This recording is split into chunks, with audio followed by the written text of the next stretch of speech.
طب وبعدين؟ يعني بجد يا كابتن حسين، وبعدين؟ يعني ليه سايبين الدنيا عايمه؟ ليه سايبيننا عايشين ورا اسمها ايه، الصحافه الصفراء؟ خليها صحافه صفراء، مش عايزين نقول هبد. كلها بترمي، كلها رايحه وجايه في اشاعات.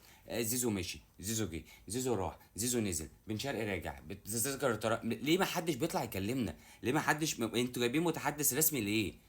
يعني مش عشان يطلع؟ المفروض احنا اكتر ناس نبقى عايزين يعني تفهمونا او توضحوا لنا في الوقت اللي احنا فيه ده النادي رايح على فين.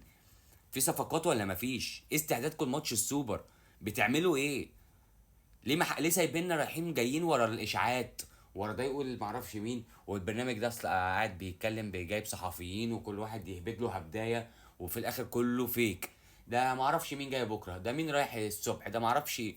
والنهارده تلاقي زيزو رافع لك صوره استعداد للموسم القادم، هو واوباما والونش، اللي هو يعني واحد مصاب، واحد المفروض احنا فاهمين اللي هو مضى في بيراميدز، والتالت اللي الله المفروض يعني لحد امبارح كان في السعوديه، كان خلاص نايم في نيوم هناك دلوقتي في السعوديه. فجأة التلاتة النهارده في نادي الزمالك واستعداد للموسم القادم. ممكن تبقى الصورة عادي يعني استعداد للموسم القادم، هو في نادي الزمالك وهيمشي، مش مشكلتي. لان مش عايز، مش ده اللي مستني منه المصدر. انا مستني من نادي الزمالك، من ادارة نادي الزمالك، من صفحة نادي الزمالك، من قناة نادي الزمالك، حد يطلع يقول لنا يا جدعان في واحد اتنين تلاتة. في خلاص بن شرقي مش جاي، في زيزو قاعد، في معرفش مين هيجي بداله، بنفوض واحد واثنين وثلاثة واربعة ما تقوليش اسامي، قول لي في الحتة دي وفي الحتة، افهم انك شغال، افهم انك بتعمل حاجه. لكن اللي انت على الابيض ومخلينا مش فاهمين حاجه وماشيين ورا الهوجه، كل واحد يقول خبر تخش تتفرج على الفيديو بتاعه، وبعديها بساعه هو نفس الشخص يطلع بعديها يقول لك لا والله ما حصلش. طب انا بقى ايه يعني؟ الباقه دي انا جايبها ببلاش؟ مش فاهم. كل واحد هيقول حاجه اخش اتفرج. مين يا عم؟ زيزو قاعد، زيزو ماشي، زيزو رايح، زيزو نايم، بن شرقي راجع، بن شرقي الطيران تذاكر الطيران وقفوها، الفلوس، العروض، يا جدعان فين اداره نادي الزمالك؟ فين صفحتنا؟ فين قناه نادي الزمالك؟ فين الناس اللي بتطلع تعمل برامج في في القناه؟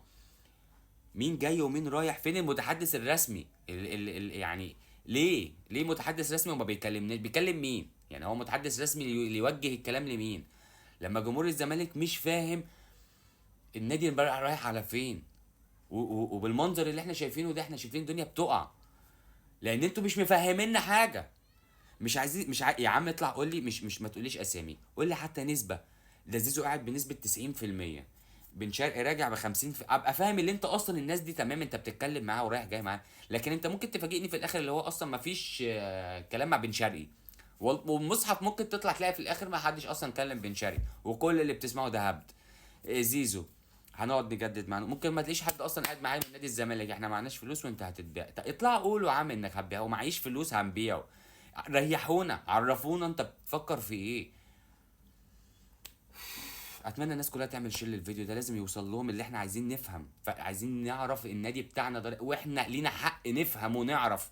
اصل النادي ده مش بتاعهم، النادي ده بتاعنا احنا، بتاع الجماهير، اللي احنا محتاجين نفهم انتوا شغالين بتعملوا ايه.